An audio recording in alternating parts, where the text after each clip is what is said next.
Receta número 124 de Python 3. Nos han solicitado que escribamos, que definamos una función anónima. A este tipo de función también se le conoce como función en una única línea o en inglés función inline. Inline. En Python, este tipo de funciones se crean utilizando la palabra clave lambda, una expresión lambda. Ok, escribamos una función de este tipo, una función anónima, decimos lambda, es una palabra clave de Python, y le vamos a pasar dos argumentos, A y B. Vamos a hacer sencillamente el cálculo de la suma de estos dos argumentos, nada más.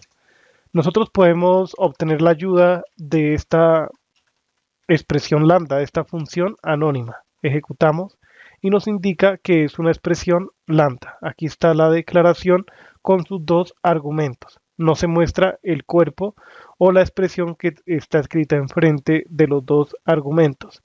Listo. Algo a tener en cuenta. Estas expresiones este tipo de expresión solamente puede contener una instrucción. Notemos que el cuerpo de declaración consiste en sumar A más B, una única instrucción. Ahora podemos invocar la función sumar. Escribimos aquí, por ejemplo, 2 y 3, que sume esos dos números, ejecutamos, nos debe dar 5. Ok, ahora podemos crear el equivalente a una función nombrada, o sea, el equivalente a este tipo de expresión lambda. Decimos def sumar y que sume dos argumentos y retornamos A más B. Esta es una función nombrada, le podemos agregar, por ejemplo, los comentarios, suma dos números, primer número, segundo número, suma de los dos números dados. ¿Ok? Entonces, esta función también la podemos importar, la podemos utilizar. La podemos utilizar, por ejemplo, hagámosle, hagamos una invocación a help pasando como argumento sumar, la nueva declaración que tiene la variable sumar, el objeto sumar, que en este caso es una función. Las funciones son objetos en Python. Entonces nos da la documentación, los argumentos que recibe y toda la metadata de la función, la documentación específicamente. Podemos invocarla, tal como invocamos eh, sumar cuando era una expresión lambda, es decir, en esta sección de código. Entonces acá podemos pasar 2 y 3. Nos da 5, eso está bien. Encontremos un uso interesante a esta función. Supongamos que tenemos una lista de nombres de personas con su primer nombre y apellido. Escribimos acá eh, Edward Ortiz. También vamos a escribir Daniela Meneses, Germán Urbano y Oliva Ordóñez. Nosotros podemos utilizar una expresión lambda para ordenar esta lista por el primer nombre. Entonces, vamos a imprimir en pantalla